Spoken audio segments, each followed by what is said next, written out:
नमस्कार, मैं हूँ डॉक्टर पायल रघुवंशी और आज हम बात करेंगे यूट्राइन फाइब्रॉइड्स यानी रसौली या बच्चादानी की गठान। बच्चादानी की गठान कैसे होती हैं, क्या होती हैं और ये कैसे इनफर्टिलिटी यानी ये बच्चा करने में कैसे रुकावट पैदा कर सकती हैं। तो सबसे पहले हम जानेंगे कि बच्चादानी की गठान यानी जिन्हें रसौली कहा जाता है, फाइब्रॉइड्स, ये क्या होते हैं। बच्चादानी की जो मसल की लेयर होती है उसमें जब मसल का ओवरग्रो हो जाता है, मसल की लेयर बढ़ने लगती है, तो वो छोटी छोटी तरह की गठानें बना लेते हैं जिन्हें हम फाइब्रॉइड्स कहते हैं। अब ये फाइब्रॉइड्स कितने परसेंट लोगों में मिलते हैं? इनफर्टिलिटी यानी जिनको बच्चे नहीं, निसंतान दंपतियों में कम से कम 5 से 10% महिलाओं में फाइब्रॉइड्स के कारण इनफर्टिलिटी होती है। यानी जब फाइब्रॉइड्स होते हैं उसके कारण से बच्चादानी में बच्चा नहीं इम्प्लांट हो पाता है। फाइब्रॉइड्स कितने प्रकार के होते हैं? जनरली इनको 3 प्रकारों में डिवाइड किया जाता है। एक होता है सबम्यूकोजल फाइब्रॉइड, दूसरा इंट्राम्यूरल, तीसरा सबसीरोजल। सबम्यूकोजल फाइब्रॉइड यानी जो बच्चादानी की लेयर के अंदर है, कैविटी में है, जहाँ पे बच्चा रुकता है, वहाँ यदि फाइब्रॉइड्स होते हैं तो उन्हें सबम्यूकोजल फाइब्रॉइड कहा जाता है। ये फाइब्रॉइड्स जो होते हैं इनका एक ही इलाज है, इन्हें निकालना ही ज़रूरी है। इनको हिस्ट्रोस्कोपी यानी दूरबीन की जांच के द्वारा, दूरबीन के ऑपरेशन के द्वारा निकालना ज़रूरी होता है, वरना ये बच्चादानी में बच्चे को बढ़ने या इम्प्लांट होने नहीं देते हैं। दूसरे फाइब्रॉइड्स होते हैं इंट्राम्यूरल फाइब्रॉइड्स, इन्हें टाइप 4 फाइब्रॉइड्स भी कहा जाता है। ये जो हैं बच्चादानी की जो मसल की लेयर है, मायोमेट्रियम है, ये उसमें होते हैं।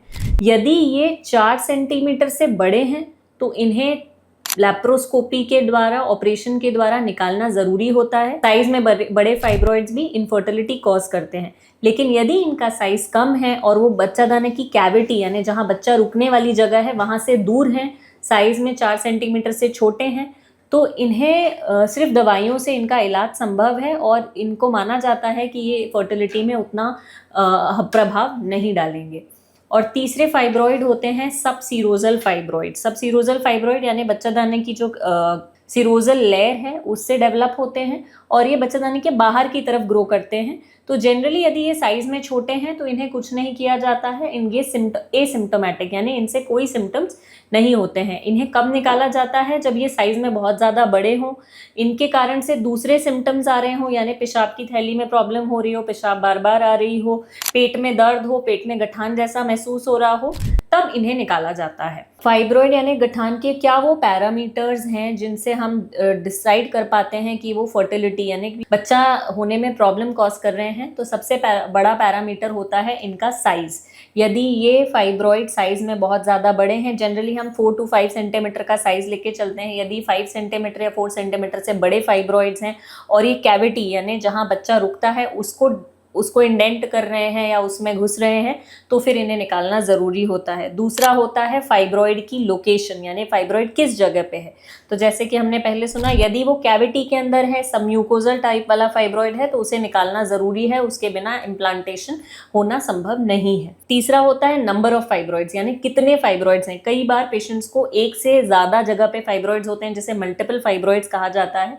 यदि बहुत सारे फाइब्रॉइड्स हैं तो भी वो बच्चादानी की कैपेसिटी को, फर्टिलिटी को इम्पैक्ट करते हैं और प्रेगनेंसी आने में प्रॉब्लम कॉज करते हैं। और चौथा और सबसे दूसरा कारण है बाकी सारे फैक्टर्स। यदि पेशेंट की एज ज़्यादा है, उसके साथ associated endometriosis, chocolate cyst, adenomyosis या फिर फैलोपियन ट्यूब्स, इन सारी चीज़ों में भी दिक्कत है, तो सारी चीज़ों को इकट्ठा देखते हुए पेशेंट का प्रोसीजर या पेशेंट का ट्रीटमेंट प्लान किया जाता है।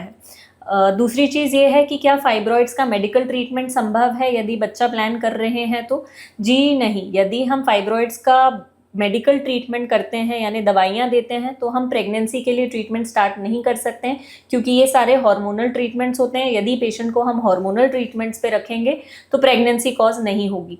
तो इसके लिए सिर्फ 2 ही दवाइयाँ हैं, जो कि GnRH अगोनिस्ट करके एक इंजेक्शन होता है, जिससे फाइब्रॉइड का साइज थोड़ा श्रिंक हो जाता है, लेकिन ये घुलाया नहीं जा सकता। तो इसको थोड़े टाइम टेम्पररी ट्रीटमेंट के लिए GnRH अगोनिस्ट यूज़ किया जा सकता है, जो फाइब्रॉइड का साइज थोड़ा सा श्रिंक कर सकता है, पर पूरी तरीके से घुला दे या फाइब्रॉइड को ख़त्म कर दे ऐसी दवाई नहीं होती है। दूसरा इनका सबसे, यदि फाइब्रॉइड के साथ आप प्रेगनेंसी चाह रहे हैं और फाइब्रॉइड का साइज ज़्यादा बड़ा है तो इसका एक ही इलाज है, वो है लैप्रोस्कोपिक मायोमेक्टमी, यानी लैप्रोस्कोपी के द्वारा, दूरबीन के द्वारा फाइब्रॉइड को निकाला जाए। इसको निकालने से फिर बच्चादानी को आप बच्चे के लिए तैयार किया जा सकता है और प्रेगनेंसी आने में मदद मिल सकती है। तो इस वीडियो के माध्यम से हमने ये जाना कि बच्चादाना की गठान क्या होती है, इनके क्या सिम्टम्स होते हैं और कैसे ये फर्टिलिटी को अफेक्ट करते हैं। यदि आपको इससे रिलेटेड कोई भी क्वेरी हो तो आप कमेंट बॉक्स में ज़रूर मेंशन करें। आशा करती हूँ आपको ये वीडियो ठीक लगा होगा, तो इसे लाइक, सब्सक्राइब और शेयर ज़रूर करें। Thank you.